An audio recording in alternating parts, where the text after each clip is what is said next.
इस वक्त की बड़ी खबर दिल्ली से बता दें। दिल्ली के ज्वेलर्स शोरूम में चोरी मामले को लेकर बड़ा खुलासा हुआ। पुलिस ने 3 बदमाशों को हिरासत में लिया है। पुलिस ने छत्तीसगढ़ से आरोपी लोकेश को गिरफ्तार किया। 12,50,000 कैश बरामद हुआ है। 18 किलो सोना भी बरामद हुआ है। तो लूट की पूरी घटना सीसीटीवी में कैद, और सबसे बड़ी बात यह है कि इसे लेकर अब बड़ा खुलासा हो गया। छत्तीसगढ़ से गिरफ्तारी हुई है। मुख्य आरोपी लोकेश है। लोकेश से 15 किलो, आप बता दें आपको, लगभग 18 किलो सोना तो बरामद हुआ है। लेकिन दिल्ली की बात की जाए, दिल्ली में ये बहुत बड़ी चोरी की वारदात को अंजाम दिया गया था। अब इसका खुलासा हो गया है। दिल्ली के भोगल में हुई 25 करोड़ की चोरी के मामले को दिल्ली पुलिस ने सुलझा लिया है, और जो जानकारी मिल रही है कि रिकवरी भी पूरी की पूरी हो गई है। और जो आरोपी है लोकेश, जिसका नाम बताया जा रहा है, वो इस शोरूम में, मैं इस वक्त उसी शोरूम में मौजूद हूँ। उमराव सिंह जो भोगल का शोरूम है, देखिए ये वो जो है स्ट्रांग रूम है, जिसके दीवार का एक हिस्सा काटकर वो अंदर घुसा था, और यहीं से उसने पूरी चोरी की वारदात को अंजाम दिया, जिसकी कीमत लगभग 25 करोड़ बताया जा रहा है। देखिए ये स्ट्रांग रूम है। इसकी जो मेन जो डोर था वो मेटल का था, और उसके दीवार को काटकर वो चोर यहाँ पर घुसा था। और सबसे बड़ी हैरानी वाली बात जो आ रही है कि जो आरोपी है लोकेश, वो अकेले ही यहाँ पर इस चोरी की वारदात को अंजाम देने आया था। लेकिन बड़ा सवाल यही है कि आखिर उसे इस दुकान के बारे में तमाम चीज़ों की जानकारी कैसे थी, क्योंकि बाहर लगा इलेक्ट्रिक पैनल भी उसने डिस्ट्रॉय किया था। यहाँ पर जो सीसीटीवी कैमरे थे उनको भी डिस्ट्रॉय करने की कोशिश की थी। बाकायदा छत के ज़रिए वो छत पर जो दरवाज़ा था उसे तोड़कर अंदर आया था, और बाहर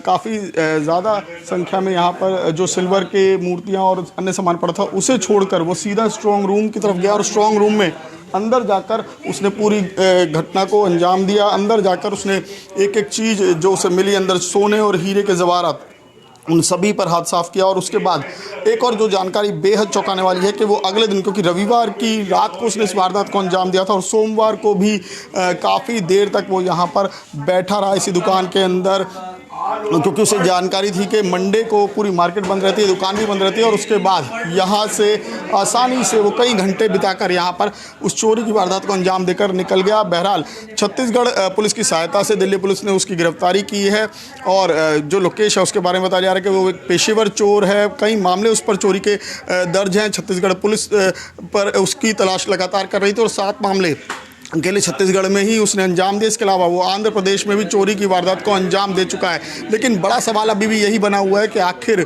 उसको इतनी बारीकी से यहाँ की जानकारी कैसे थी। हालांकि इस मामले में ये भी जानकारी आ रही है कि पुलिस ने 2 और लोगों को हिरासत में लिया है, तो ये भी जानने की कोशिश हो सकती है कि आखिर यहाँ की तमाम इन्फॉर्मेशन लोकेश को किसने दी, और लोकेश को दिल्ली तक, छत्तीसगढ़ से दिल्ली का सफ़र आखिर लोकेश ने कैसे तय किया।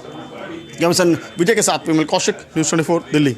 दिल्ली के भोगल इलाके में हुई 25 करोड़ की चोरी के मामले में दिल्ली पुलिस को बड़ी कामयाबी मिली है। लेकिन फिलहाल दिल्ली पुलिस का संघर्ष जारी है, क्योंकि आरोपी जो है वो अभी भी छत्तीसगढ़ पुलिस की हिरासत में है। दरअसल जब भोगल इलाके में उमराव सिंह ज्वेलर के यहाँ पर जो चोरी हुई थी, जिसमें 25 करोड़ के आसपास के सोने और हीरे के जवाहरात गायब हुए थे, उस मामले की इन्वेस्टिगेशन करते हुए दिल्ली पुलिस को खबर मिली कि जो मुख्य आरोपी है या इस चोरी को अंजाम देने वाला जो मास्टरमाइंड है वो छत्तीसगढ़ में बैठा हुआ। जिसके बाद दिल्ली पुलिस की टीम छत्तीसगढ़ पहुंची, और वहां पर छत्तीसगढ़ पुलिस की मदद से उस आरोपी तक भी पहुंची। आरोपी का नाम लोकेश श्रीवास बताया जा रहा है। उसको हिरासत में ले लिया गया। लेकिन सवाल यही है, क्योंकि लोकेश पर छत्तीसगढ़ में भी कई चोरियों को अंजाम देने के मामले में लोकेश की छत्तीसगढ़ पुलिस को भी तलाश थी। लिहाजा फिलहाल छत्तीसगढ़ पुलिस के पास लोकेश मौजूद है, और लोकेश से बड़े पैमाने पर रिकवरी की गई है, जिसमें छत्तीसगढ़ में जो 7 अलग अलग चोरियों के मामले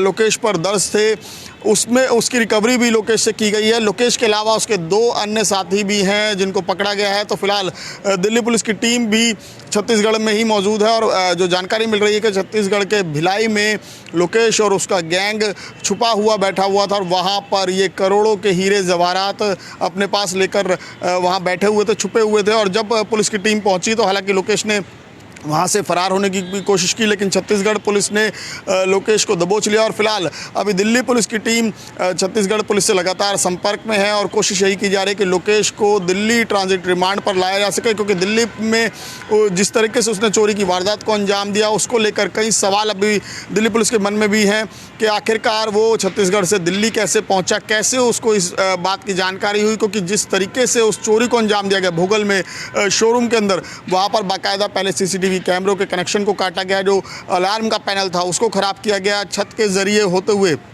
बेसमेंट तक पहुंचे और बेसमेंट में दीवार को काट कर अंदर जो स्ट्रॉन्ग रूम था वहां पर अंदर जाकर इस चोरी को अंजाम दिया गया। तो ये बिना किसी पुख्ता जानकारी के इस चोरी को अंजाम नहीं दिया जा सकता था। जिसके पास उस पूरे इलाके की जानकारी हो, जिसके पास पूरे शोरूम के बारे में जानकारी हो, वही इस वारदात को अंजाम दे सकता था। तो लिहाजा ऐसे सवालों के जवाब लोकेश ही दे सकता। तो फिलहाल लोकेश को छत्तीसगढ़ पुलिस ने अपनी हिरासत में रखा हुआ है और दिल्ली पुलिस की कोशिश है कि लोकेश को जल्द से जल्द ट्रांजिट रिमांड पर लाकर उससे पूछताछ की जा सके, ताकि पूरे इस केस का जो है वो खुलासा हो सके कि इस बड़ी चोरी को कैसे अंजाम दिया गया।